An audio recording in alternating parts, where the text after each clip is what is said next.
AITA for refusing to participate in my family's tradition and accidentally blowing up decades of lies. Every year since I was a kid, my parents have hosted what they call the Great Harvest Dinner. It sounds wholesome, but it's basically a massive production where everyone in the extended family gets together, pretends to love each other, and reenacts the same script of toasts, stories, and assigned seating. And when I say assigned seating, I mean laminated cards, a binder with diagrams, and strict rules about who sits where. My mom insists it's a sacred tradition her parents passed down. My dad calls it our family's cultural backbone. I call it dinner theater with emotional manipulation. I moved out of state 5 years ago and only came back occasionally. My partner, Jess, had never been to one of these events, so when my mom begged us to attend this year, Jess actually wanted to go. They thought it sounded charming. I told them it was anything but they wanted to experience it for themselves.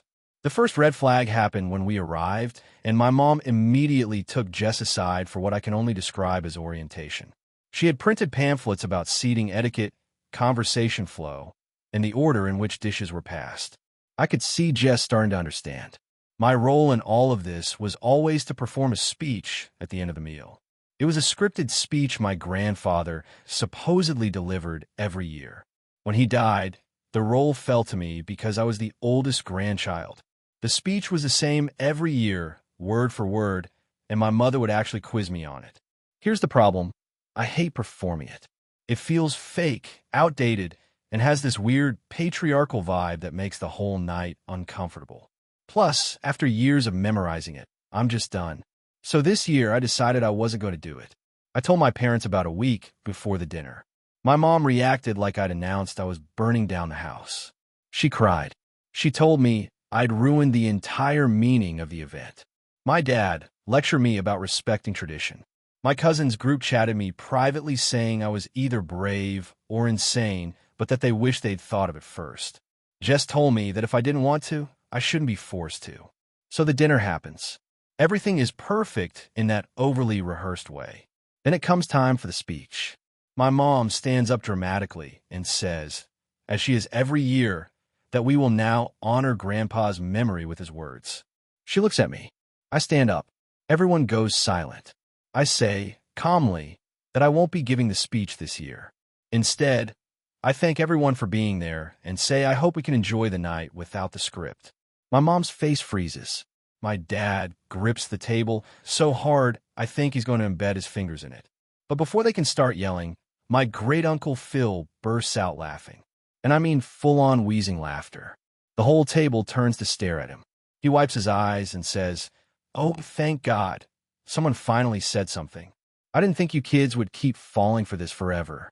Everyone is confused. My mom looks like she's about to faint. My dad looks murderous. Phil continues, "The speech wasn't Grandpa's. He never cared about any of this.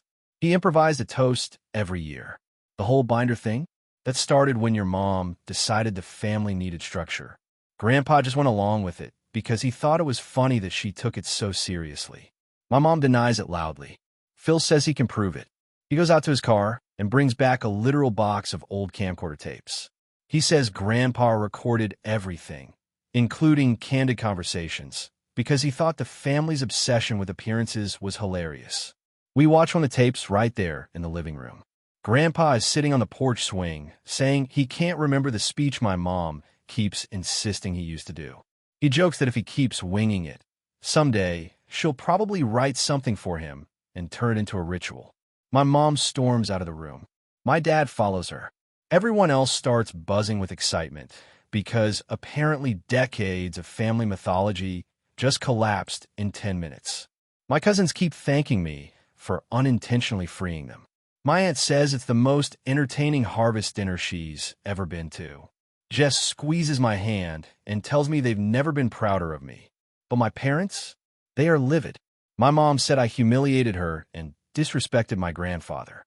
My dad said I ruined the event for everyone. They told me not to come next year unless I can commit to doing things the right way again. Since the dinner, half the family has messaged me saying I did the right thing. The other half is vague, mostly because my parents are loudly insisting I sabotage the tradition out of spite. Jess thinks my parents are being dramatic and that the truth needed to come out eventually.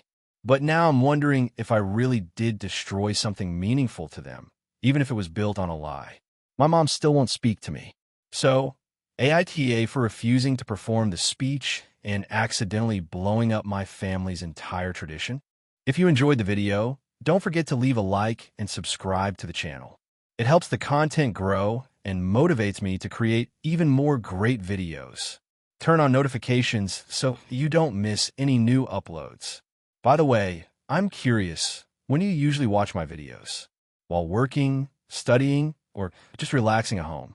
Let me know in the comments. I'd love to hear from you. Thank you for your support. AITA for refusing to let my sister name her baby after my late daughter and causing a family meltdown. For context, I'm a 38-year-old father who lost my daughter, Lily, 5 years ago. She was 8 when she passed away from complications after a long illness. She was my whole world. My ex-wife and I didn't survive the grief, but we remained civil. I've since remarried, and my wife has been incredibly supportive as I navigate everything that comes with losing a child. My younger sister, Anna, is 31 and pregnant with her first child. She struggled with infertility for years, so this pregnancy has been a huge deal for the whole family. Everyone has been bending over backward to help her feel supported, and honestly, I've been happy to do anything she needs. I've attended doctor appointments when she wanted someone there, built the crib, even went with her registry shopping. Until recently, our relationship was extremely close. 2 weeks ago, Anna announced that she had chosen a name for her baby girl. We were all at my parents' house when she made a big production out of it. She stood up, clinked a spoon on her glass, and said she was excited to honor someone very important in her life. Then she said she was naming the baby Lily. I froze. I genuinely thought she was joking at first because Anna has always been sensitive about my grief. But she was smiling proudly, waiting for everyone to react. My mother burst into tears, my mom cries at everything, my dad nodded approvingly, and my brother said it was sweet. I just sat there stunned. Finally, I said, quietly, "Anna, you can't name her that." She looked shocked and asked why not. I told her Lily is my daughter's name, and it felt like a punch to the gut hearing her say it like it was some cute tribute. She said she meant it as an honor and that she thought it would make me happy. But here's the thing, it didn't make me happy. It made me feel like someone was picking up the pieces of my grief and turning them into a decoration. Lily is not a legacy name for the family. It's not one of those traditional generational things. It was my child's name, my little girl. There's still a room in my house with some of her drawings framed. I still visit her grave every month. I'm still grieving, and likely always will be. Anna got defensive and said she had every right to name her child whatever she wanted. I said she did, but she needed to understand this hurt me and that it felt like she was trying to replace or recreate my daughter. She insisted she wasn't replacing anyone. She just loved the name and loved my daughter and wanted her memory to live on. I told her Lily's memory is not something she needs to resurrect. She lived her life and was loved. Using her name for someone else felt invasive. My mom told me I was overreacting and that I should be grateful Anna thought of Lily at all. My dad said it was actually healing and that I should try to see it as a blessing. My brother stayed out of it. I ended up leaving early because I could feel myself on the verge of completely breaking down. My wife left with me and said she understood why I was hurt. She suggested I talk to Anna privately later when emotions had calmed down. I tried. A few days later, I called Anna and told her again that I couldn't support her naming her baby Lily. I told her it didn't feel like an honor. It felt like she was trampling over a wound that would never fully close. She got very cold and said she wasn't changing the name, that I don't own the name Lily, that she shouldn't have to tiptoe around my trauma forever. Then she said something that has echoed in my head for days. Maybe this will finally make you move on. I hung up. I didn't yell, I didn't swear, I just hung up because I couldn't process that. Since then, things have blown up. My parents insist Anna meant well, and that I'm being selfish for gatekeeping a name. Some cousins say I'm right, and that it's weird and insensitive. My ex-wife called me in tears after hearing about it, because she said she felt punched in the stomach too at the idea of another kid being introduced to the family with Lily's name. Anna texted me yesterday, saying she's announcing the name publicly this weekend and wanted to give me the chance to get over it beforehand. I responded that if she goes through with this, I will need space from her and won't be able to be around the baby for a while because it will be too painful. She told me that was emotional blackmail and that I was punishing her for being happy. Now my whole family is split. Half thinks I'm grieving and need compassion. The other half thinks I'm controlling and that a name is just a name. I genuinely don't want to control anything. I want my sister to be happy and enjoy motherhood. But the idea of hearing my mom coo Little Lily again, or receiving birthday party invitations with that name, or watching a child grow up wearing the name I associate with my daughter's short, beautiful life, it feels like suffocation. I'm not asking anyone else to retire the name forever. If some stranger uses it, obviously that's fine. But this is my family. This is someone who will be in my orbit constantly. It's too close, too personal, too raw. But my sister thinks I'm being dramatic and cruel. My parents think I'm disrupting the joy of her pregnancy. And now I'm second-guessing myself. Is it wrong to expect that my daughter's name stay hers alone in our immediate family? Am I unfairly projecting my grief onto Anna? Or is she being insensitive and using "it's my baby" as an excuse to bulldoze over my feelings? AITA? AITA for refusing to let my brother move into the house I inherited from our parents. Even though he says I'm ruining the family, my parents passed away 2 years apart, and when my mom died last year, she left the house to me specifically. Not to me and my brother jointly, not divided, not in trust. Just me. She told me many times that she was doing this because I was the child who always handled everything. The hospitalizations, the paperwork, the grocery runs, the bills, the late-night phone calls when one of them fell or couldn't breathe. My brother, Mark, lived 30 minutes away but always had some reason he couldn't come. Work crisis, sick dog, car trouble, migraine, you name it. I didn't argue with my parents' decision. I honestly didn't even care about inheriting anything. I just wished they were still around. But after the funeral and the will reading, Mark immediately acted like the house was still a shared family home. He started dropping by unannounced. Sometimes I get off work and find him sitting on the couch watching TV like he still had a key from when we were growing up. When I told him he needed a text before coming, he got offended and said, "What? I need an appointment now." 2 months ago, he blindsided me by saying he was breaking his lease and needed to move in with me temporarily. According to him, his landlord was raising rent, his job wasn't giving him enough hours, and he was having a mental health crisis. I told him I was sorry he was struggling, but I wasn't comfortable with him living with me. The house is small. I work from home. And frankly, he has a history of treating my space like his personal dumping ground. He never cleans up after himself and has a habit of inviting people over without asking. He exploded. He said Mom would never have wanted me to turn my back on him, that I was being cold and materialistic, and that I cared more about my precious house than my only sibling. I repeated that he could stay with friends, look for a room share, or talk to his landlord, but moving in wasn't an option. He stormed out. Then he started telling extended family that I kicked him out of his childhood home and left him homeless. My aunt called me crying, asking why I was being cruel. My cousin posted a vague Facebook status about selfish people forgetting family values. I didn't even respond. I just stayed quiet because I didn't want to fan the flames. A week later, I get a call from a neighbor saying a moving truck was parked outside my house. I rushed home, and sure enough, Mark was there with boxes, telling the movers to put everything in the living room. I told him to stop immediately because he did not live there. Mark yelled at me that I forced his hand and that he had nowhere else to go, and that the house belonged to both of us in spirit. I told him to get his stuff off my property or I'd call the police.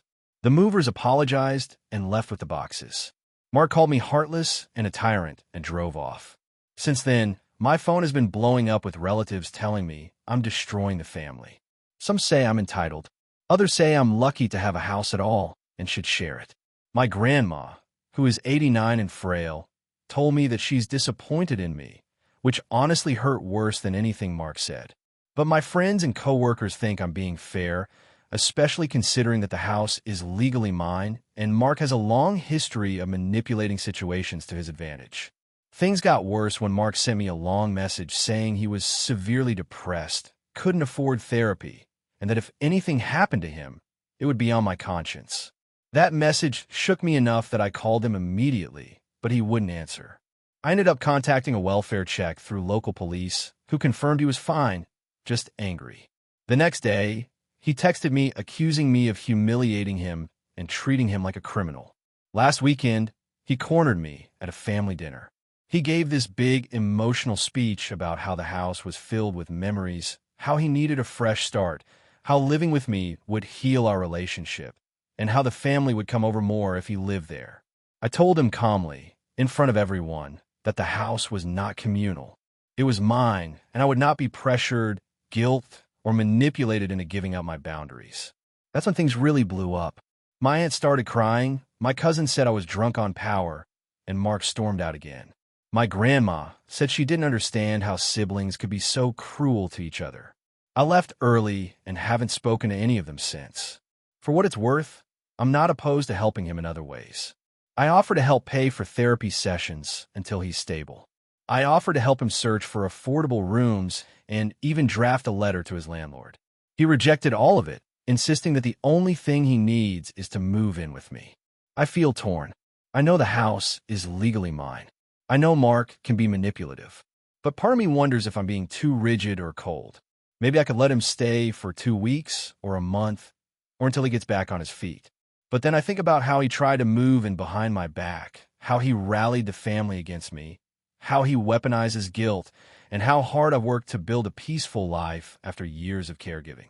So, AITA for refusing to let my brother move into the house I inherited. AITA for refusing to let my brother move into my house after he got kicked out, even though I technically have the space.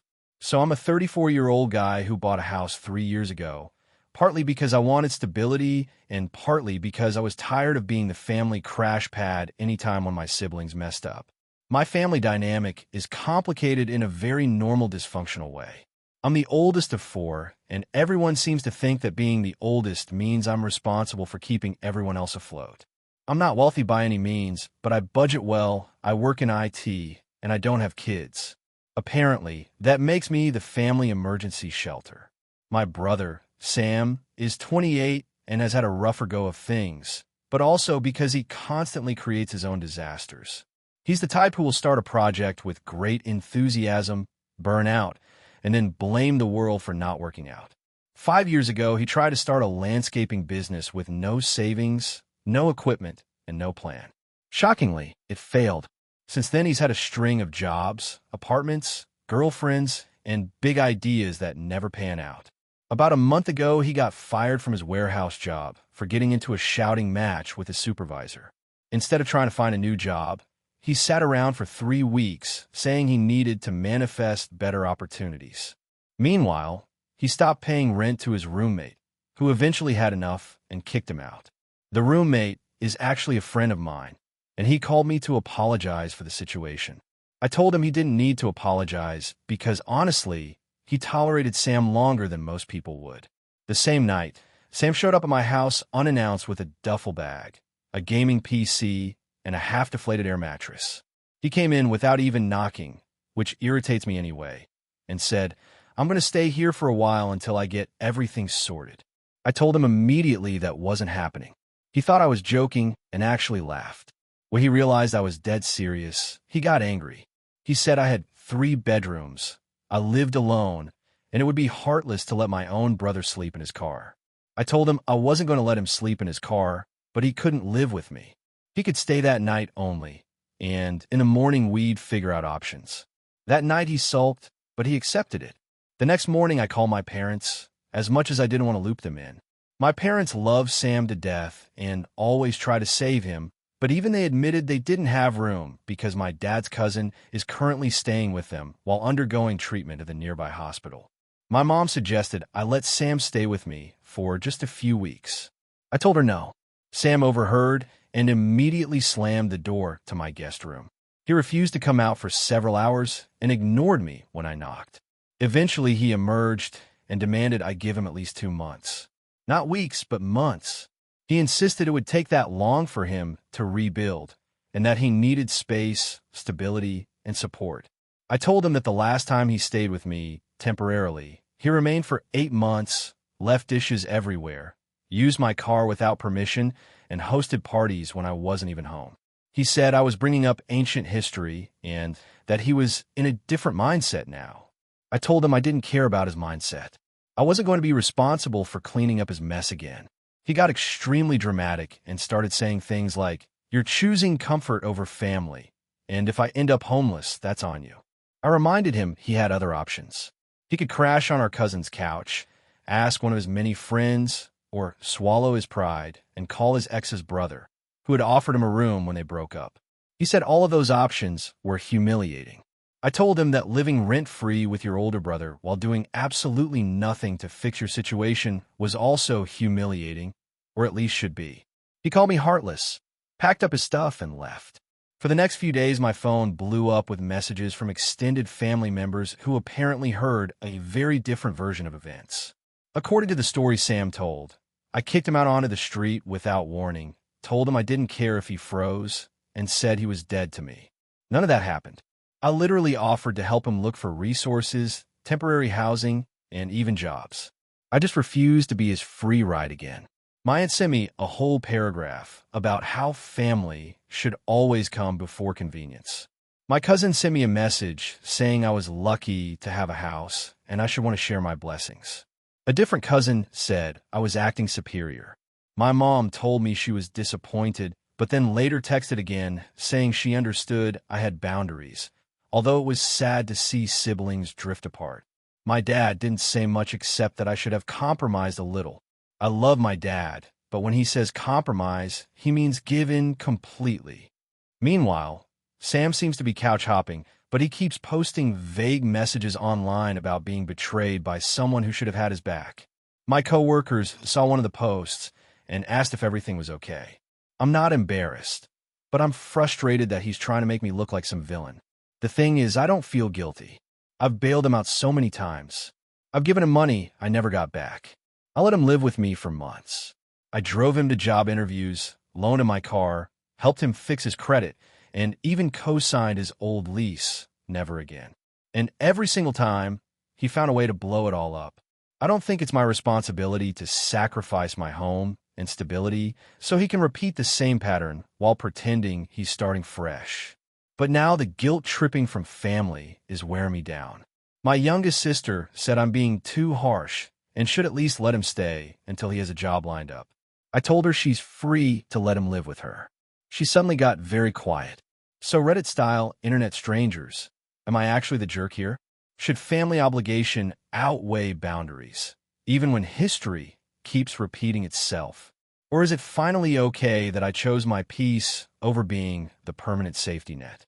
AITA for refusing to let my sister and her kids move into my house after she burned bridges with everyone else in the family? Before I jump in, let me say this isn't one of those situations where I dislike my sister or have some deep-rooted vendetta against her. Growing up, she was the fun one, the impulsive one, the one who could convince you to do anything because she made everything feel like an adventure. She was also the one who left chaos everywhere she went, but when you're younger, that feels less like a warning sign and more like part of her charm.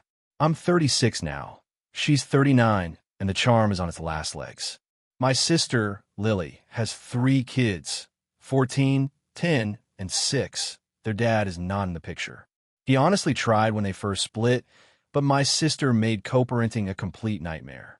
She'd switch visitation schedules without notice, accuse him of not caring enough if she wanted money, refuse to let him see the kids at all when she was mad, then act confused when he finally said he was done trying to fight with her. He pays child support, but that's where it stops. Lily has lived in 4 different places in the last 3 years. She gets bored or annoyed or into some kind of conflict with the landlord or neighbors, and then decides it's time to move. She'll pack everything overnight and expect everyone else to drop their plans to help. A few months ago, she moved into a rental house owned by a friend of my mom's. From what I understand, she got into a screaming match with that friend's daughter because the daughter asked her to please keep the kids from drawing on the walls. According to Lily, this was an outrageous and controlling request. According to everyone else, it was extremely reasonable. She stopped paying rent out of spite, claiming she'd pay when the daughter apologized. The daughter obviously did not apologize, so Lily just didn't pay rent for 3 months. By the time she was evicted, she destroyed the relationship between our mom and her friend of 25 years. Now here's where I come in. I've always been the stable sibling. I have a steady job, a modest but comfortable 3-bedroom house, and a life where things are generally predictable. I also like quiet and boundaries, and not feeling like I'm a supporting character in someone else's self-inflicted drama tornado. After the eviction, Lily apparently assumed she and the kids would move in with me. She didn't ask. She didn't even hint. She just showed up at my house one evening with her minivan packed to the roof and said the kids were hungry, so she hoped I had dinner ready. I was so stunned I actually let them in because I didn't know what else to do in the moment. But later that night, after she put on a movie for the kids and started making herself comfortable on my couch like she lived there, I told her we needed to talk. I explained that I wasn't prepared to have 4 additional people living with me indefinitely. I reminded her that I work early mornings, that I need my house to be calm, that my guest room is set up as a home office, and that my house simply doesn't have the layout or space for what she was expecting. She immediately got defensive and asked where else she was supposed to go. I told her I wasn't sure, but this wasn't the answer. She accused me of abandoning her in her time of need. I told her she's had multiple times of need that were entirely self-created, and I've helped repeatedly until helping started to mean enabling. She started crying, saying I was punishing her kids for her mistakes, which made me feel absolutely horrible. But I stayed firm and said they could stay the night because it was already late, but they had to make other plans the next day. Well, the next day came, and she acted like our conversation hadn't happened. She made breakfast in my kitchen and started doing laundry with my detergent. I reminded her again that they couldn't stay, and she launched into this dramatic speech about how I must hate her children, how I'm a cold-hearted person, how family is supposed to stick together, and how everyone else turned their backs on her, so I'm her last hope. By the way, when she says everyone else, she means our mom, our brother, and 2 cousins who also have children and jobs and lives of their own. They have all helped her before. They have all reached their breaking points. I'm just the final stop on the tour. When she realized I really wasn't going to cave, she packed angrily and left. But before she drove off, she told my next-door neighbor that I was heartlessly kicking my own nieces and nephew out onto the street. My neighbor didn't know the full story and gave me the dirtiest look I've ever seen. Since then, my phone has been blowing up. My mom is furious that I didn't take Lily in. My brother thinks I'm being too harsh, but says he understands. The cousins are on my side, but staying out of it. Some extended family members say I should have opened my home because children are involved. A few of my co-workers, who overheard part of a phone call I had with my mom, think I should have helped at least temporarily. Everyone else thinks I'm being manipulated. What complicates this is that I genuinely love my nieces and nephew. They're good kids. None of this is their fault. But I also know that letting them move in means signing up for months or even years of chaos. Once Lily gets comfortable, she never leaves until she blows things up again. The guilt is eating at me. Every time I imagine the kids sleeping in their car or in a motel or wherever they ended up, I feel like I did something unforgivable. But every time I imagine coming home to find my house turned into a mess of noise, arguments, broken things, and endless tension, I panic. I've worked hard for stability. I don't want to give it up just because my sister refuses to create any for herself. So now I'm stuck in a mental loop of wondering if I'm protecting my sanity or just being selfish.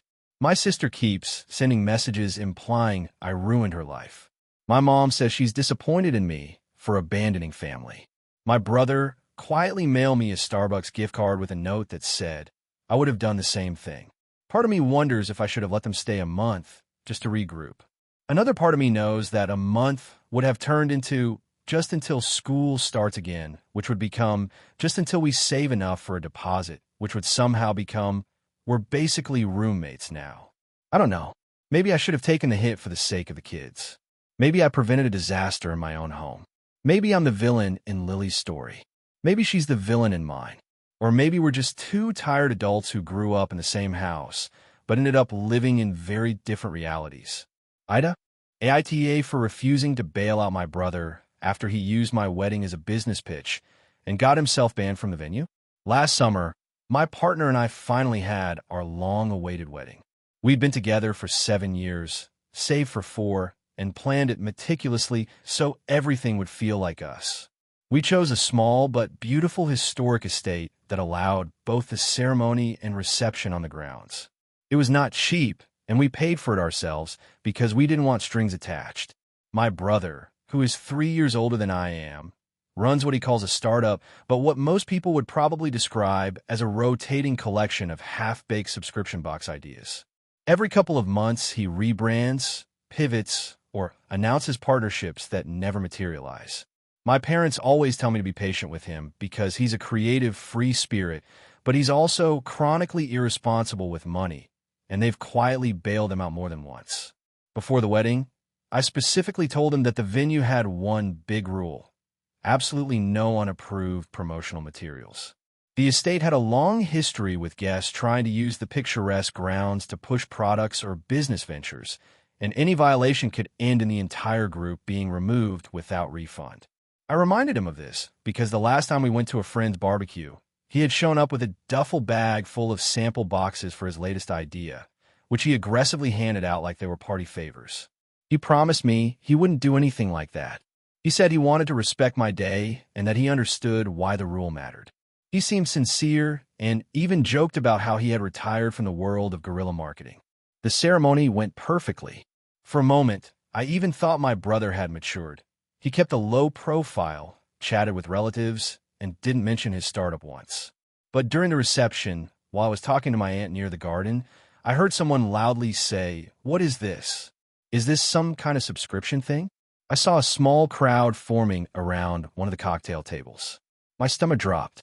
There, in the middle of my reception, was my brother with a neatly arranged display of boxes, cards, and sign-up sheets. He had apparently loaded a few promotional kits into his car before the wedding and had hidden them under one of the tables.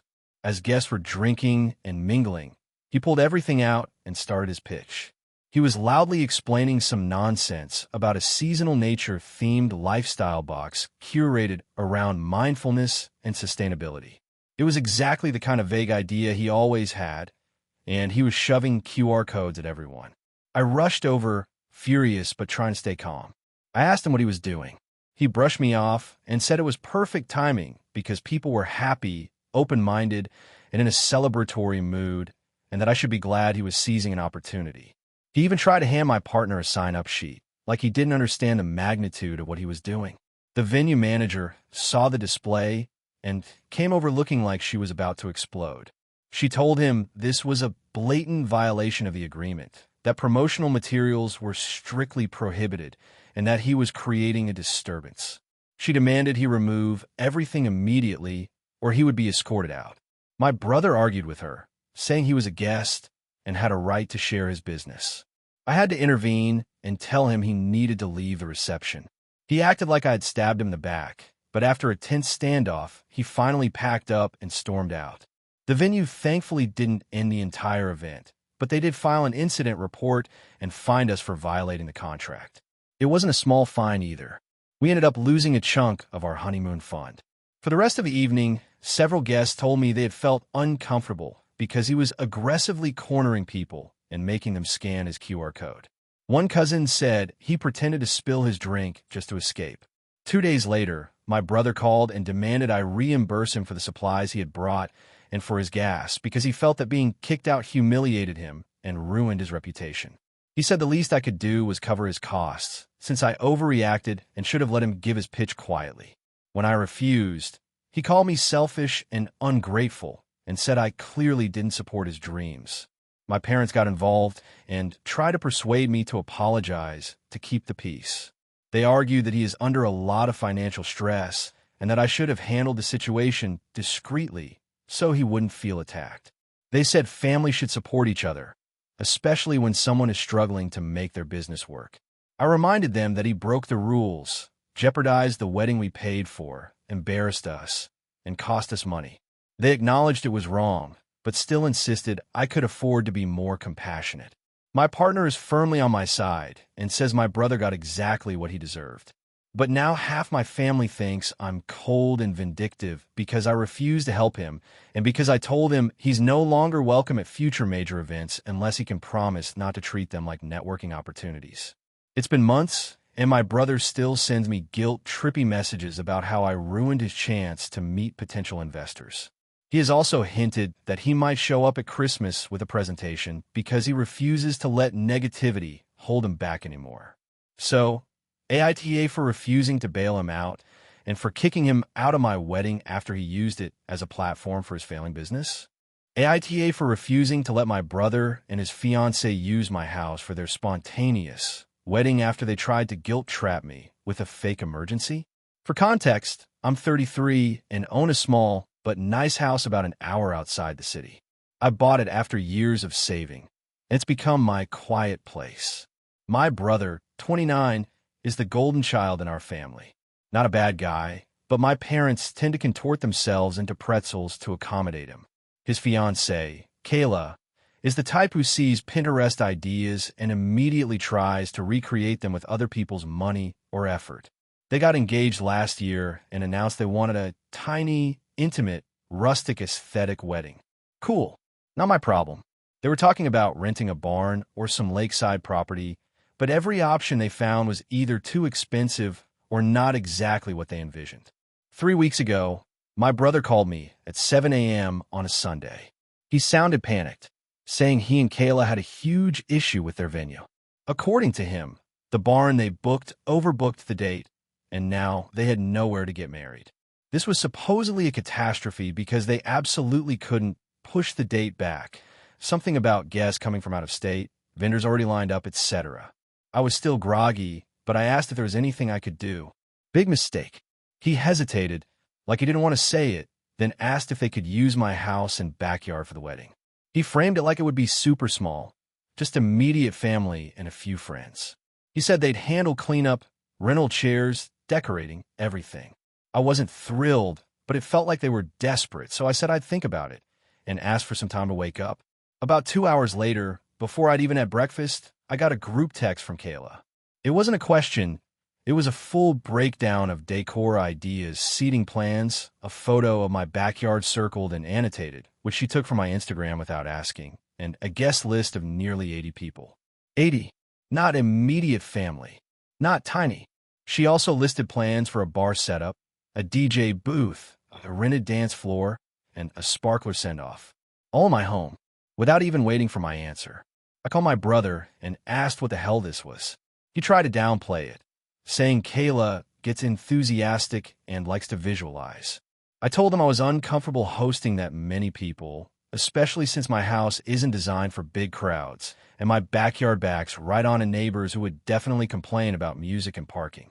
He immediately flipped into guilt mode, saying this meant they'd lose all their deposits. Their out-of-state guests would have wasted money, and Kayla would be devastated because she had dreamed of a cozy backyard wedding.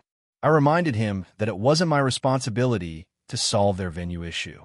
I also told him I wouldn't say no outright, but I needed more clarity. Then things really unraveled. Later that day, my mom called me in a fury. She said my brother told her I'd offered the house and then cruelly took it back. I told her that was not at all what happened. She said I was being selfish and that family supports family during emergencies. Then my dad called to say that letting them use the house wouldn't kill me. I got suspicious. Something about their desperation didn't match how well-planned Kayla's message looked. So I reached out to the barn venue my brother claimed had overbooked. I didn't ask for confidential details, just whether they had any cancellations for the date. The woman I spoke to said no cancellations, and more importantly, no one named my brother or Kayla had ever booked the venue in the first place. I sat with that for maybe an hour before confronting him. He finally admitted that they'd never booked anywhere. Kayla had fallen in love with the idea of a spontaneous surprise wedding in a family home, and they thought if they created a sense of urgency, I wouldn't have a heart to say no. He actually said their plan was going smoothly until I made it complicated. I was furious. I told him the answer was now absolutely no, and that line to manipulate me into hosting an event of that size was completely out of line. He got defensive and shouted that I was ruining the happiest day of his life. Kayla then sent me a barrage of messages about how she trusted me and believed I cared about them, and how my backyard was perfect for the vibe they wanted. I blocked them both for the rest of the day. My parents, of course, took their side. They said my brother was just stressed, they didn't mean harm, and that I was being dramatic. They said I should be honored they wanted my home as part of their special day, and that this was what family does. When I explained the part where they lied about the venue crisis, my mom said, well, they knew you'd hesitate, and they needed a clear yes. My dad said, you're too rigid. Sometimes people embellish to get things done. I told them that if they felt that strongly, they could host the wedding at their house. Suddenly, they backtracked, saying their place was too small, their neighborhood too strict, their HOA too picky, all the reasons I had given them about mine. Over the next week, my brother and Kayla kept trying different tactics. One day it was guilt. The next day it was anger. Then it was bargaining. They said they would scale down to 50 guests. Like that made it any better. Finally, they sent me a long message explaining that they had already told guests the wedding would be at my home. Without my permission. They said uninviting everyone would be humiliating. At that point, I sent a very calm message that I would not host the wedding, that they needed to correct the information they gave guests, and that any consequences of their lying and poor planning were entirely on them. Then I muted the group chat and stopped replying altogether. Apparently, they ended up booking a park pavilion last minute. My parents have been passive-aggressively reminding me that it wasn't what they dreamed of. My brother hasn't spoken to me since. Kayla has blocked me everywhere. My parents think I overreacted and should have just let it go because it was only for one day. From my perspective, they manipulated me, lied to me, tried to use my home without my consent, and then played victim when I held boundaries. But the family drama has gotten big enough that I'm second-guessing myself. AITA for refusing to host their wedding after finding out they faked the whole emergency and tried to pressure me into it. AITA for refusing to host my sister's wedding in my backyard after she told everyone it was happening there without asking me. My sister, Leah, has always had a flair for theatrics. Growing up, she was the kind of kid who declared things as facts before asking permission. She once announced to her entire class that she was getting a puppy, then came home in tears when my parents explained that no, actually, puppies cost money. She didn't stop doing that sort of thing as an adult. She just got better at framing it as confidence. I, on the other hand, am the opposite. I like planning. I like boundaries. I like being asked instead of told. So maybe this was destined to be a disaster. 6 years ago, my husband and I bought an older house with a huge backyard. I spent weekends hauling stone and laying garden paths while he built raised beds and installed irrigation. It's become our little haven. Every plant back there has been chosen, planted, and babied. The lawn is perfect because I treat it like an honored guest. Even our neighbors comment on how peaceful and pretty it is. Leah got engaged last year to her fiancé, Noah. He's a solid guy, calm, patient, the kind of person who listens before talking, basically my sister's opposite, but in a way that works. Their original plan was a small destination wedding. Everyone was on board.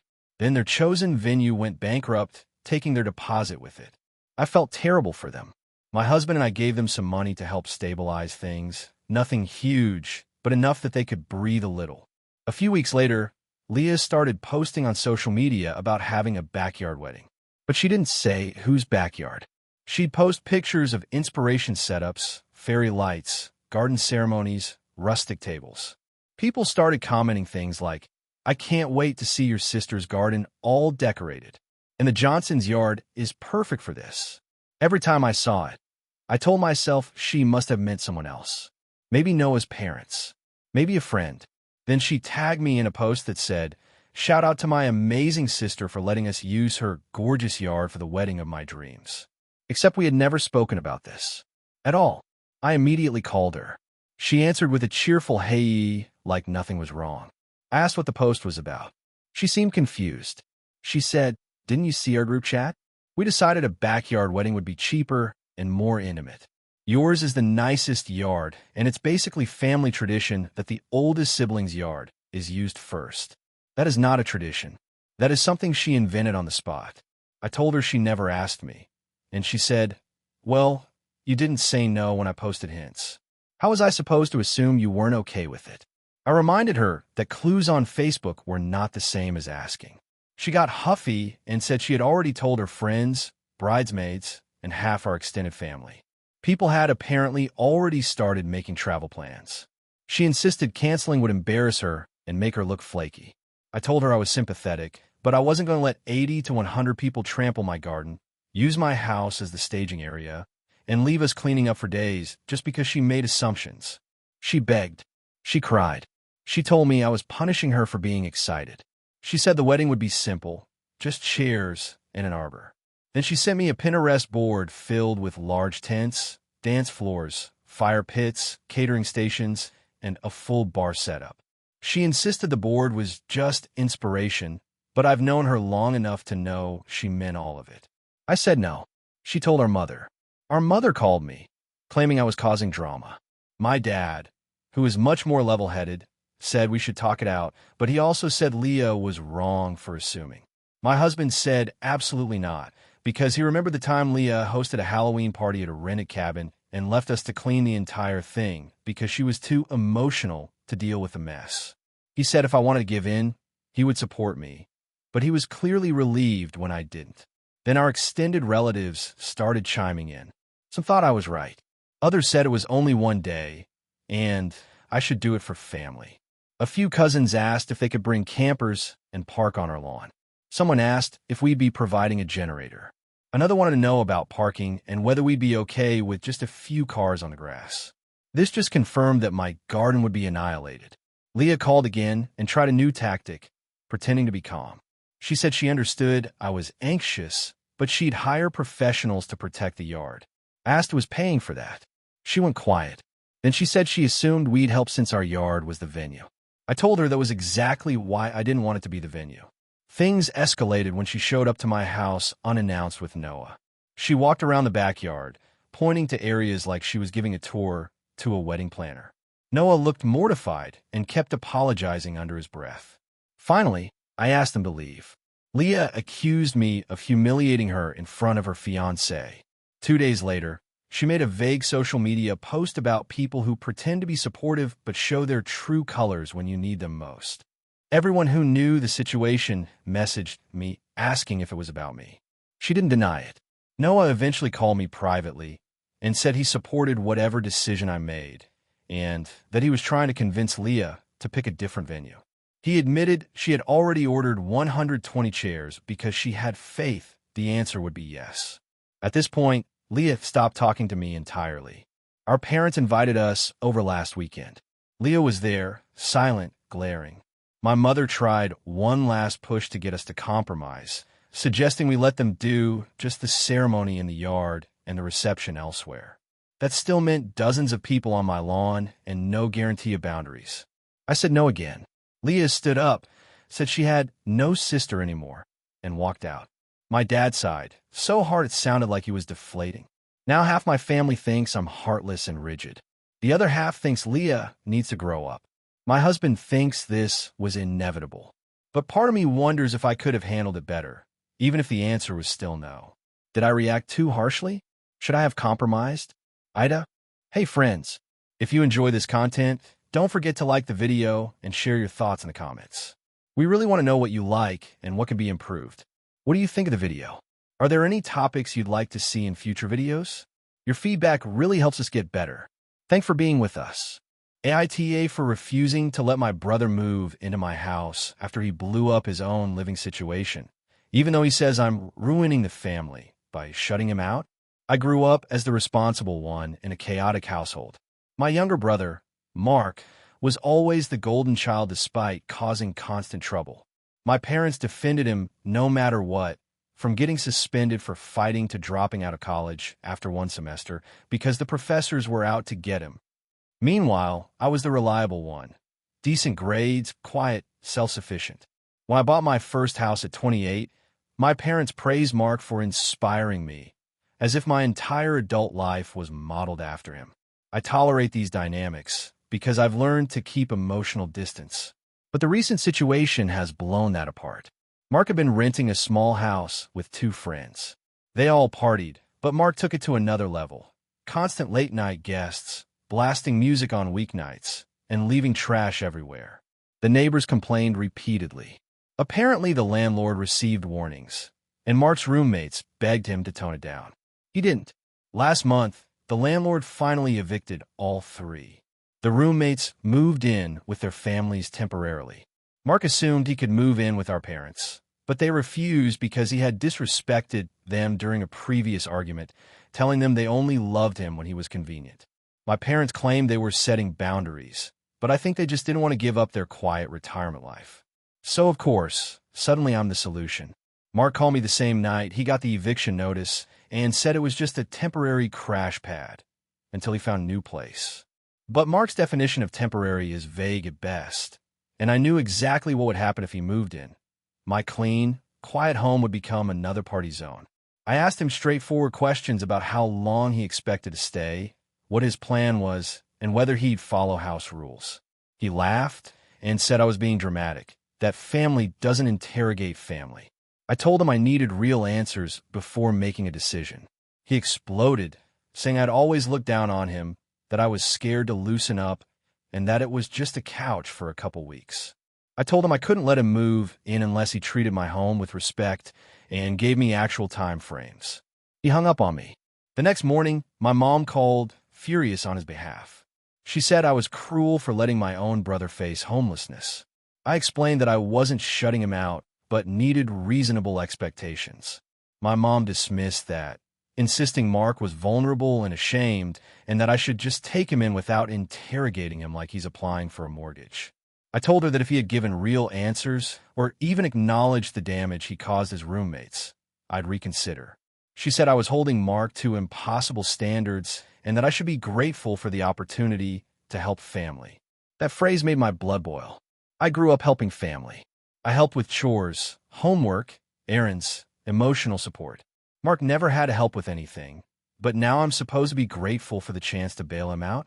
Over the next week, Mark bombarded me with messages ranging from guilt-tripping to outright insults.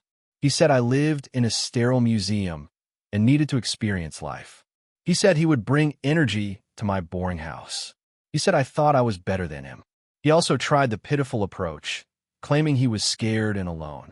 But every time I offered alternatives, help finding a room, helping him apply for housing assistance, even paying for a motel for a week, he said no, that family should be his sanctuary, not a bureaucratic obstacle course. I held firm and said no.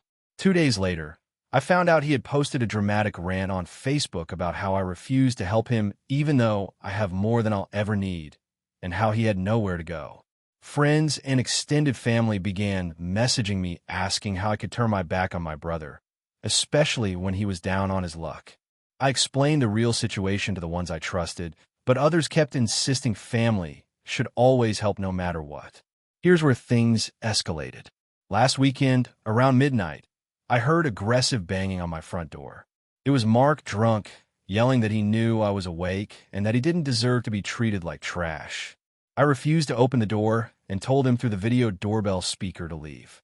He called me heartless and said he'd sleep on the porch if I didn't let him in. I said if he didn't leave, I'd call the police. He cursed at me, but eventually wandered off. Later, I found out he had gone to crash at a coworker's place. My parents were furious-eyed, threatened him with police instead of hugging him. I told them that showing up drunk at midnight and demanding entry was unacceptable. They said I had traumatized him. I asked if they would have let him in under the same circumstances.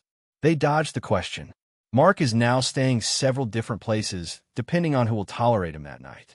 My parents insist he's spiraling because of my rejection. I think he's spiraling because he's finally facing consequences.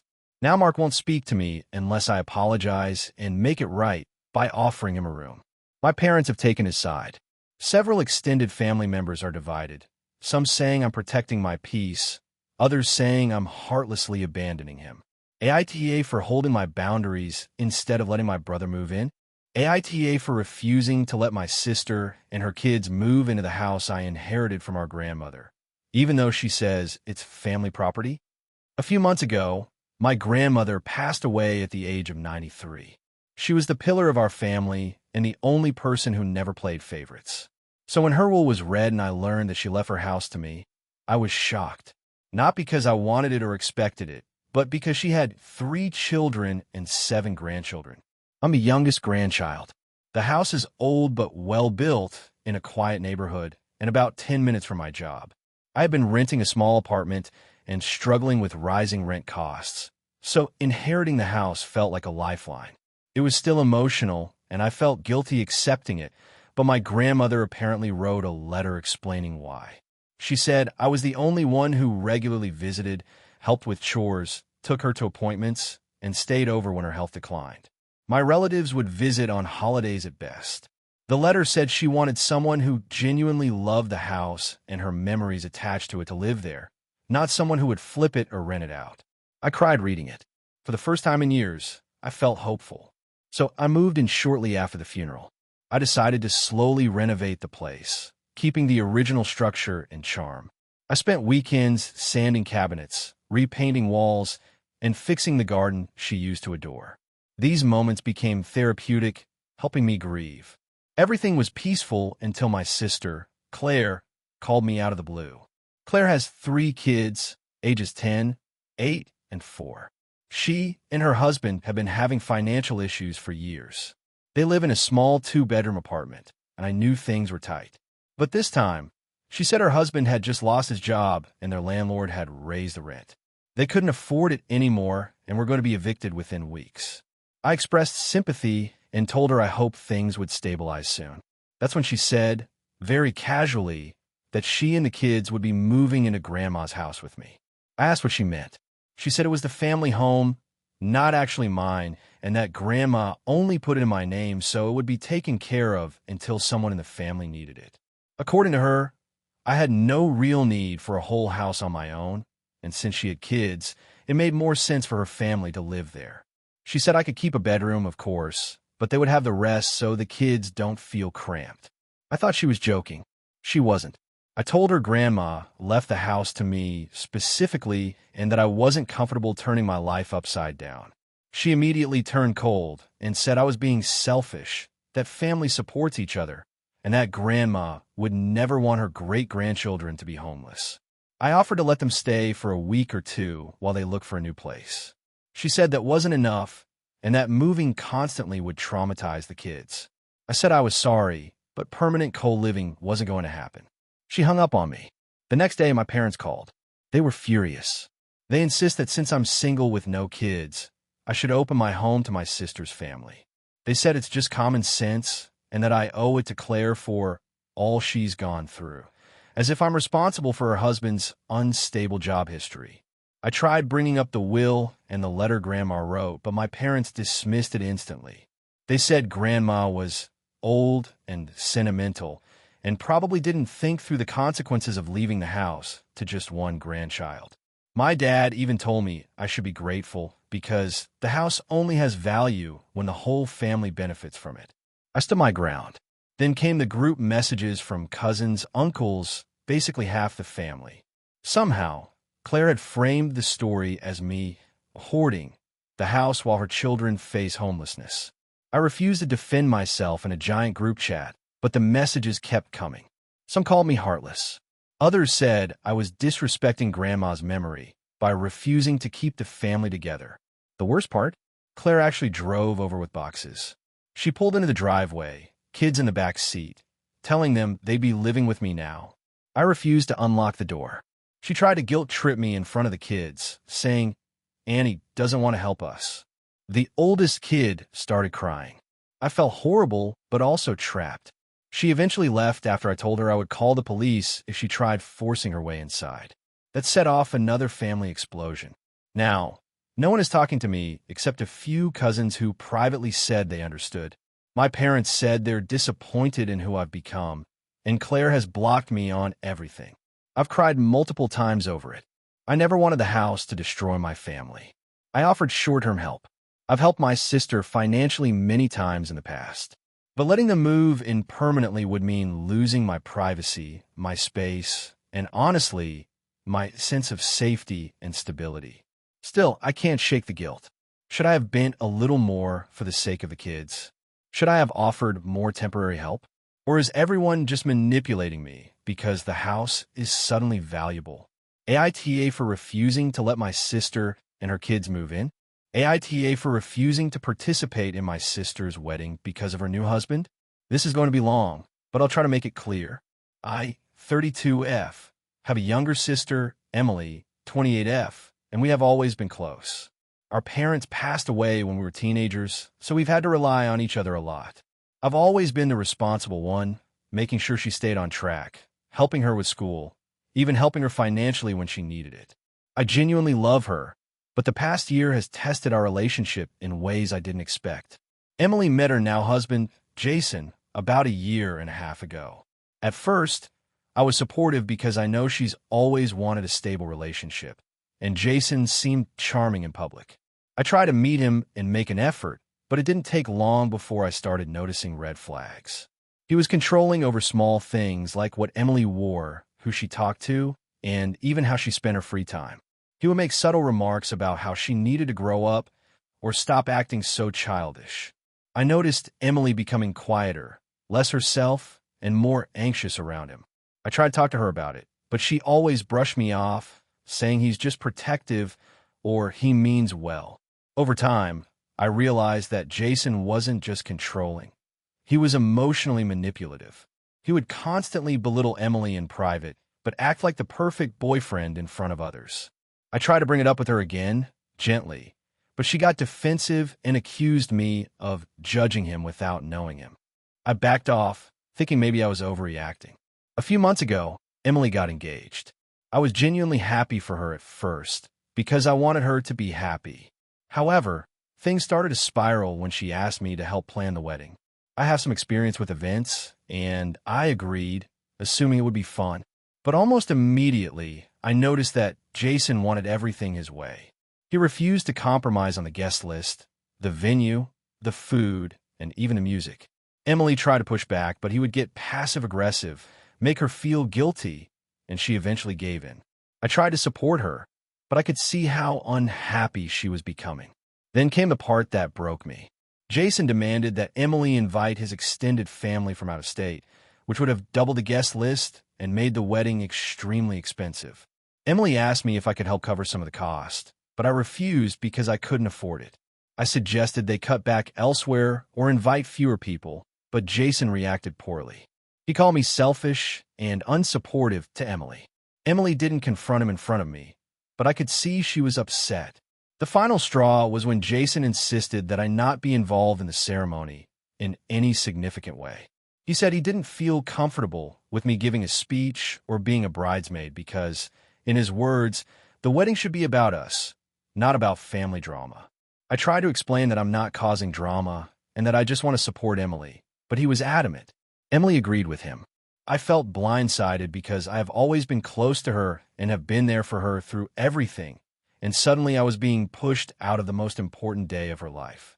I tried to compromise by saying I wouldn't give a speech and I would stay in the background, but Jason refused to let me have any meaningful role.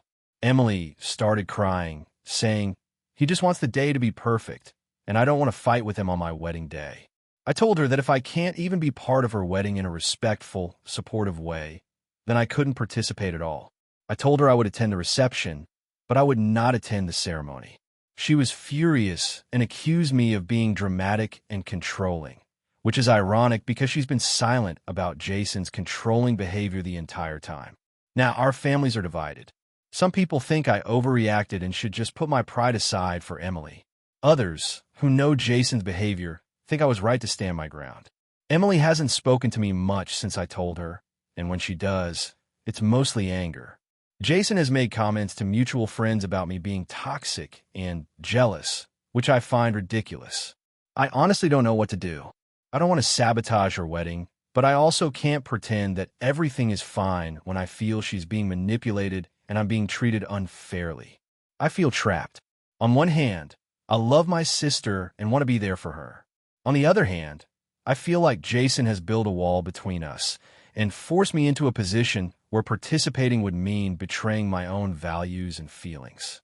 I'm scared that if I stay out of the ceremony, she might see me as an enemy, and I could lose her entirely. But if I go and pretend everything is fine, I'll feel complicit in a situation that makes me uncomfortable and sad for her. So, AITA for refusing to participate in my sister's wedding because of her new husband? Character count, 6,358 if you want. I can draft an even longer, more intense version that hits closer to 7,000 characters with more dramatic family dynamics and detailed wedding conflicts to make it feel like the viral Reddit posts. Do you want me to do that? AITA for refusing to let my sister's new husband move into my house, even though he's family now. I, 32F, have always been close with my younger sister, Lily, 28F. We grew up in a small town, moved away for college, and somehow stayed really connected despite busy schedules. I own a 3-bedroom house in the city where I work, and I've always liked having friends and family over. That said, I value my personal space and tend to be very particular about who I let live with me. Lily got married a few months ago to a man named Jason, 30M. I had met Jason a few times before the wedding, and while he seemed polite, I never really felt a spark or connection. That wasn't a huge deal because I knew Lily was happy.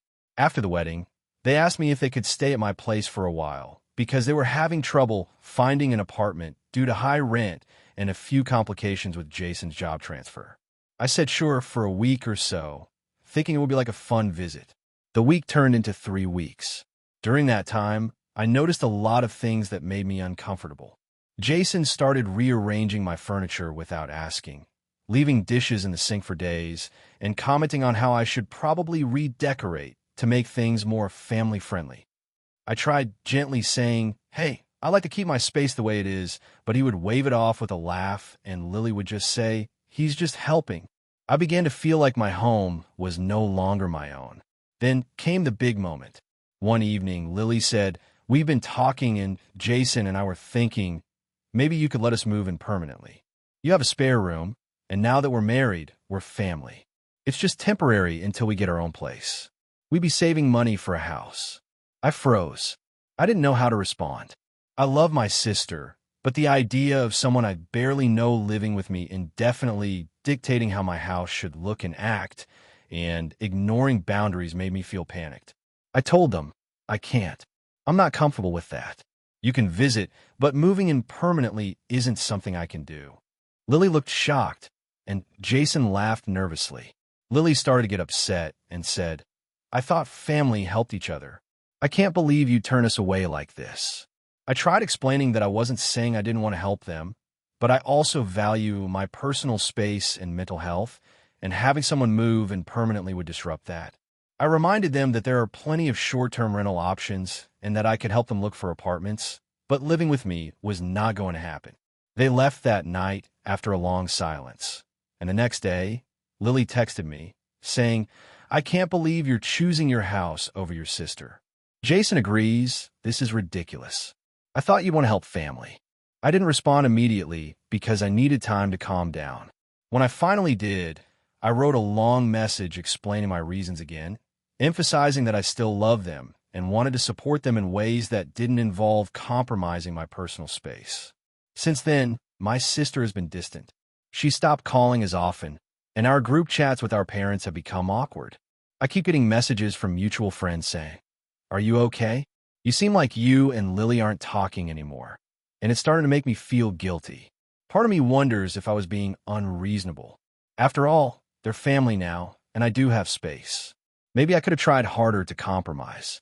Maybe I should have said yes to letting them move in temporarily and set rules later. But every time I think about it, I get anxious imagining someone treating my house as their own, ignoring boundaries, and making my space feel less like mine. My parents have taken both sides.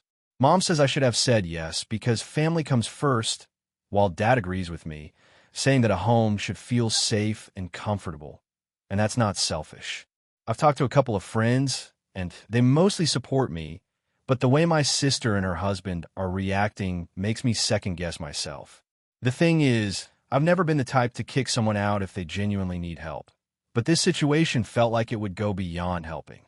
I also worry that if I let them move in now, it could set a precedent where my boundaries are constantly challenged, and I'm not ready for that kind of tension. I love my sister, and I want her to be happy, but I also can't compromise my own mental health and personal space to make her comfortable.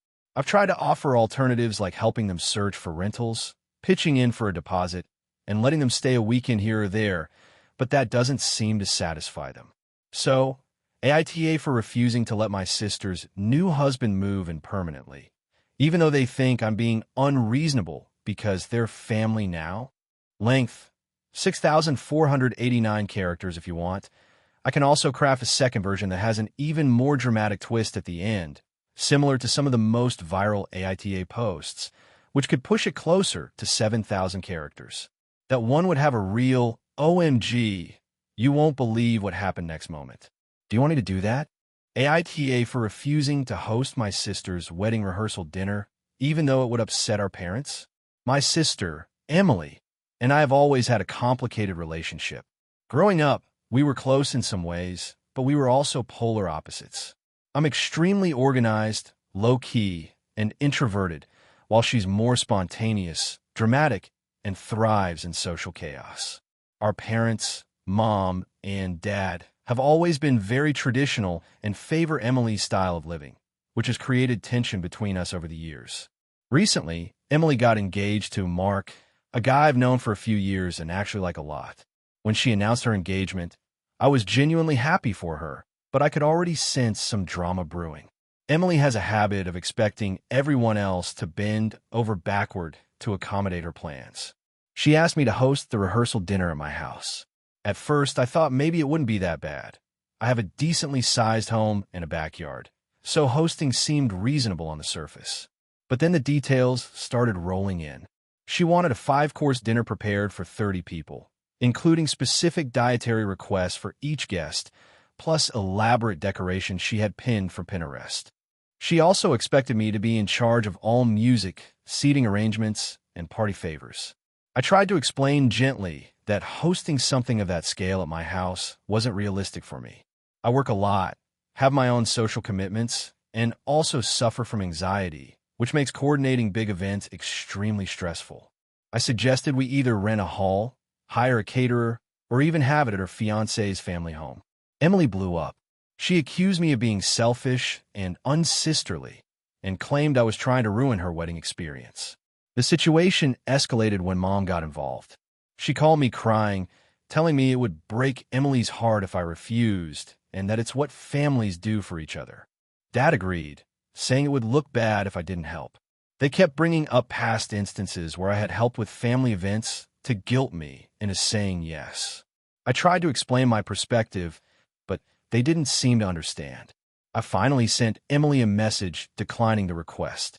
I explained that I was happy to help in smaller ways, offering to run errands, assist with minor planning, or help set up on the day itself, but that I could not host or take full responsibility for an event of that scale.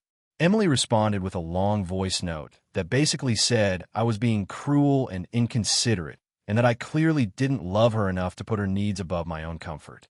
After that, Mom stopped talking to me for a few days, and Dad only spoke to me when absolutely necessary. Emily has been cold toward me and keeps sending passive-aggressive texts, implying that my absence at the rehearsal dinner would ruin everything. I try to be calm, explaining that I would still attend the wedding itself, support her on the day, and even contribute financially if she needed it. But she brushed it off, saying I was half-assed about my commitment to the family. I feel stuck because I know my parents and sister see this as a huge deal. In their eyes, family means saying yes and accommodating as much as possible. But from my perspective, hosting an elaborate dinner for 30 people at my house is more than just inconvenient. It's emotionally and physically exhausting for me. I've done events before, and I've always ended up drained and anxious for weeks afterward. I don't want to ruin my own mental health just to make someone else happy. Some friends have told me I'm in the right for setting boundaries, while others say I could at least compromise more. I even offered to host a smaller pre-wedding dinner for just immediate family, which would be more manageable, but Emily said that was not enough and basically rejected the idea entirely. Since this, there's been tension at family events.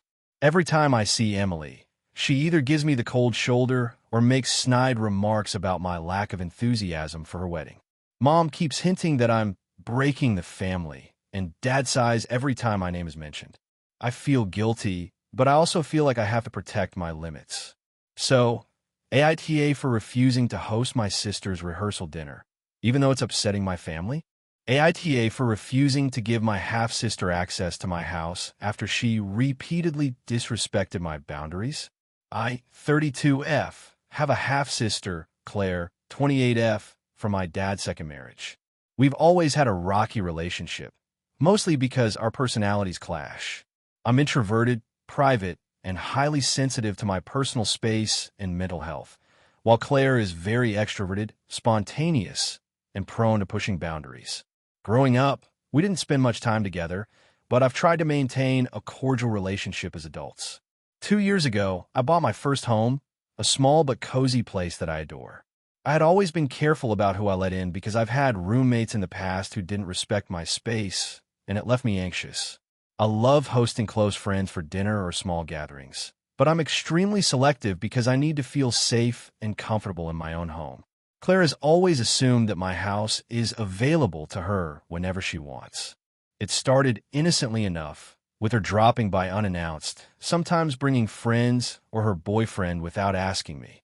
I didn't want to hurt her feelings, so I would let it slide the first couple of times, but it started to happen weekly. She would sometimes leave my house in a mess, use my personal items without asking, and even take food out of my fridge without permission. I tried addressing it politely, saying, "Hey, please ask before coming over or using anything," but she would apologize and then continue the behavior shortly after. The tipping point came about 6 months ago. I had a particularly stressful week at work and was looking forward to a quiet weekend. I planned to spend alone, maybe read or catch up on my favorite shows. Claire texted me on Saturday morning asking if she could come over with a couple of friends because they were bored and wanted to hang out. I reminded her that I had plans to be alone and that this wasn't a good time. She responded with guilt-tripping messages about how she never gets to see me and how I'm always too busy for family. I felt cornered and frustrated, but I held firm and said no. Later that afternoon, she showed up anyway. She let herself in with her spare key, which she has had for years, claiming she just wanted to drop by. I was furious. She walked around my house like she owned it, started making snacks in my kitchen, and invited her friends over before I could react. I asked them to leave, explaining that I explicitly told her not to come over, and she snapped at me, saying I was overreacting and ruining everyone's fun. It ended with her slamming my door in anger and leaving, and I was left shaken and stressed. After that incident, I decided I couldn't tolerate her behavior anymore. I changed the locks and let her know she no longer had access to my house. I also made it clear that if she wanted to visit, she needed to ask ahead of time and respect my boundaries. Claire flipped out. She accused me of being selfish, controlling, and cutting her out of my life. She has since been sending passive-aggressive texts, calling me names like the mean sister and the princess who can't handle family. She's also complained to our dad and my stepmom, framing the situation as me being unreasonable. I understand that Claire feels hurt, but I also feel completely justified. My home is my sanctuary, and she has repeatedly disregarded my requests and disrespected my boundaries. I feel like I've tried to compromise multiple times, but she continues to take advantage of my patience. I've considered offering a middle ground, like visiting her at her place or meeting in public, but every time I suggest it, she turns it into a dramatic argument about how I don't care about family. The stress of the whole situation has been intense. I've had panic attacks and sleepless nights worrying about her showing up uninvited. I also feel guilty because our dad seems to side with her, though he doesn't understand the repeated violations. My friends and coworkers have all said I was completely within my rights to enforce boundaries, but my dad and stepmom think I'm overreacting. I keep trying to rationalize it. She's my half-sister, we should get along, and family matters, but at the same time, I can't sacrifice my mental health and personal space. I feel torn between wanting to maintain a relationship with her and protecting myself. Every attempt to explain calmly seems to be twisted into me being mean or cold. I also feel frustrated because it seems like there's a double standard. My friends and other family members respect my house rules, and none of them have ever barged in or ignored my boundaries. Claire acts as if she's entitled to unrestricted access, and every conversation about it ends in her gaslighting me or making me feel guilty.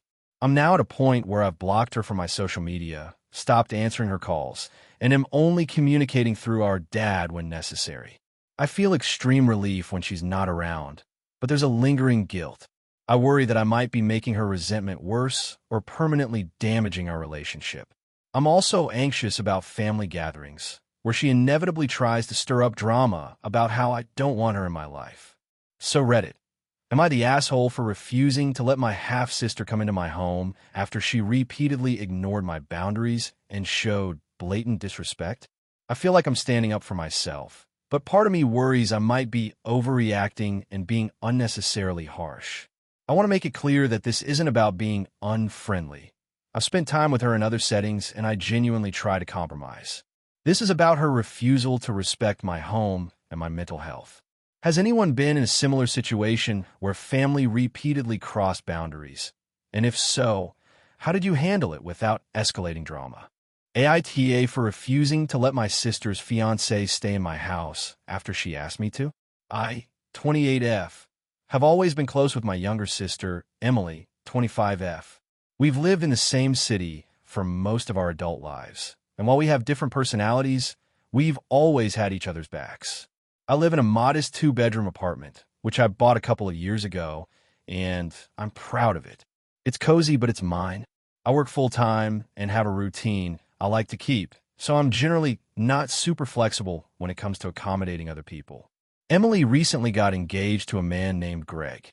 I have to admit, I was a little wary of him at first. He's charming and outgoing, but he has a reputation for being a bit reckless with money and for making big promises that he rarely follows through on. Emily insisted that he's different now and that he really loves her.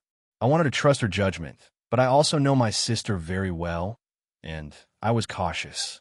About a month ago, Emily came over and told me that she and Greg were having some issues with their apartment. Apparently, Greg had made some impulsive financial decisions. He bought a gaming PC that cost more than their rent, convinced Emily to go on a pricey weekend trip they couldn't really afford, and generally didn't contribute to the bills responsibly. They were behind on rent, and their landlord was threatening to evict them if they didn't pay up immediately. Emily said she felt overwhelmed and asked if Greg could stay with me temporarily until they got their finances sorted out. I froze when she asked this. My apartment is small, and while I like Emily, I barely have room for myself, let alone someone else who could potentially be staying for weeks. I tried to explain this gently. I said, I can't really have Greg staying here. My place is tiny, and I work long hours. I can't host someone right now, even for a short while. I also reminded her that I had my own bills and responsibilities, and having an extra person in the apartment would put a strain on both space and resources. Emily looked crestfallen. She kept pressing, saying that Greg had nowhere else to go, and that she didn't want to risk them being evicted. I understood her concern, but I didn't think it was my responsibility to solve their financial mismanagement. I suggested other options, like asking their friends, family, or looking into short-term rentals, or even a hostel for a few nights, but Emily was insistent. She said that it wasn't just about him having somewhere to sleep. It was about him being part of their emergency plan, and that as her sister, I should help. I tried to compromise. I offered to lend them some money to cover the rent if they could promise to pay me back within a week. Emily seemed reluctant about the money, but I thought it was a fair middle ground. The problem is, when I said no to Greg staying with me, she got upset and started crying. She said I was being selfish and unsupportive, and that if I truly loved her, I would help. She left my apartment in tears, and I felt awful, but I also stood my ground. A few days later, she sent me a barrage of texts saying things like, I can't believe you'd let me handle this alone, and I thought you were my sister, not just someone who pays rent and keeps their space clean. I didn't respond immediately because I didn't know what to say. I felt torn between wanting to help her and not wanting to let Greg move in. I thought it might be temporary, but the longer I considered it, the more I realized that having Greg in my apartment could lead to tension, damage, and stress that I just couldn't handle. Eventually, Emily stopped contacting me for a few days. I thought maybe she had cooled off, but then she came over unannounced one evening. She was holding a small duffel bag and said, I know you said no, but I couldn't ask anyone else. He just needs a place to stay tonight. Tomorrow, we'll figure it out. I told her again, firmly, that he could not stay at my place. I reminded her that I offered financial help, but the apartment itself was off limits. She started yelling, saying I was being cruel and that I didn't care about her or Greg. She left again, slamming the door, and I felt a mix of relief and guilt. After that incident, Emily has barely spoken to me, and when she does, it's passive-aggressive comments about how I couldn't even be a good sister in a crisis. Greg hasn't reached out to me, which is probably for the best, but Emily has been sending mutual friends messages complaining about me, saying I refused to help her when she really needed me. Part of me feels like I did the right thing. I set a boundary, and I didn't want to put myself in a situation that could cause stress, damage, or conflict in my own home. On the other hand, Emily is my sister, and she's struggling. She's emotionally hurt, and I hate that my decision is causing this rift. I feel like there's a middle ground, but I also feel like she's framing my refusal as a moral failing. I want to help her, but I also don't want to compromise my living situation or be a backup plan for someone else's poor choices. I feel conflicted because the way she's portraying it makes me sound heartless, even though I offered financial help and practical alternatives. So, Reddit, AITA for refusing to let my sister's fiancé stay in my house despite her insistence. Character count, 6,435 if you want. I can make an expanded version over 6,900 characters that adds more backstory and tension to hit your max limit for Reddit-style long reads. Do you want me to do that? AITA for refusing to host my sister's wedding after she insulted my home and my rules? So, this is going to be long because a lot has happened over the past few months, and honestly, I still feel like I'm going crazy trying to process it. I, 32F, have a younger sister, Emily, 28F, and we have always had a complicated relationship. She's always been the dramatic one, while I've usually tried to stay out of the chaos. Lately, though, things escalated to a point I didn't expect. Emily got engaged about 6 months ago, and from the very beginning, she was insistent that she wanted her wedding at my house. My house isn't huge, but it's a decent-sized single-story home with a backyard that can hold maybe 40 people comfortably. She kept insisting it would be perfect and so intimate, and honestly, I wanted to be supportive, so I said I'd think about it. I told her I needed to check with my husband, Mark, 34M, because hosting something like this is a huge deal, and we would need to plan months in advance. She waved it off and said she already assumed it would be fine. Fast forward a month, she keeps sending me Pinterest boards, Instagram links, and ideas for seating arrangements that would basically turn my backyard into a mini event hall. She wanted fairy lights, a rented dance floor, a buffet station, and even a small stage for a band she wanted to hire. She also wanted a tent, which would basically cover my entire yard. I told her I didn't think it was realistic for our space, and she blew up. She said I was selfish and incapable of doing something nice for my only sister, and that I didn't care about family traditions. I tried to compromise. I suggested a smaller setup, maybe just a simple backyard dinner and drinks, and we could go somewhere else for the larger reception if she really wanted more. Emily called me unreasonable and accused me of trying to ruin her special day because I wouldn't let her have a wedding magazine set up in my tiny yard. After several weeks of tension, I finally decided to be firm. I told her that if she wanted a wedding like the one she was describing, she would have to rent a venue, because my house simply couldn't accommodate everything without it being chaotic and unsafe. She lost it. She started yelling that I was the worst sister ever, and that I had never supported her dreams. She said she couldn't believe I would choose Mark over her. I reminded her that I wasn't trying to ruin her day. I was trying to protect my home and sanity, and her response was to throw a vase across the room, which thankfully didn't break. Things cooled down a bit after that, but the tension was palpable. Then came last week, when she called and asked if we could host the rehearsal dinner. I said we could maybe do a small dinner at our place, but we couldn't accommodate her 30-person guest list comfortably. She insisted that it was just a dinner and accused me of overreacting. I finally snapped and told her that my home is my sanctuary, and if she wants to throw a massive event, she needs to respect that I have boundaries. She responded by saying I was selfish, controlling, and emotionally abusive, and hung up on me. The night before the rehearsal dinner, Emily showed up at my house unannounced. She had apparently assumed that since I hadn't explicitly said no, it was okay to come. She brought her fiancé, 2 bridesmaids, and a couple of other friends. They started moving things around in my living room, making space for tables and decorations. I told them firmly to stop and leave. She shouted at me that I was ruining her life and should be grateful to be included in her wedding at all. I told her she was trespassing, and she finally left after a heated argument. The next morning, my parents called me furious, saying that Emily had texted them claiming I had refused to help her in her time of need and cursed her wedding by being difficult. My mom said that Emily is hurt and disappointed and that I should apologize to make things right. My dad called me and said that family should always come first. Mark told me that I should stand my ground, but I still feel torn because now the whole family is upset with me, and I feel like I'm the villain in this story. Honestly, I just don't understand. I didn't say no to her wedding entirely. I just said no to hosting a massive, chaotic event in my home that I didn't have the space or energy to accommodate. I even offered alternatives, like renting a venue or downsizing the guest list, but she refused. I feel like she's punishing me for having boundaries. AITA for refusing to let my sister use my house for her wedding and rehearsal dinner.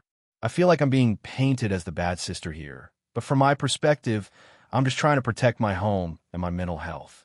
Some additional context. My house is small for big events. We have one living room and a backyard that's maybe 500 square feet. Not tiny, but not event hall big. Emily has a history of being very controlling and dramatic about family events. Mark and I were willing to host a small dinner for close family, but Emily wanted 30-plus people in my tiny backyard. There were threats, shouting, and minor property damage attempts when we refused her demands. I'm honestly still shaking from the whole ordeal. My sister hasn't spoken to me since the trespassing incident, and my parents are pressuring me to apologize. I feel like apologizing would mean I accept that I was wrong to set boundaries in my own home, which seems unfair. So, Reddit, am I really the asshole here? Thank you for watching until the end. If you enjoyed this video, don't forget to like and subscribe to the channel so you won't miss new videos also. Leave a comment. I'd love to hear your thoughts. Your support and engagement mean a lot to me. See you in the next video.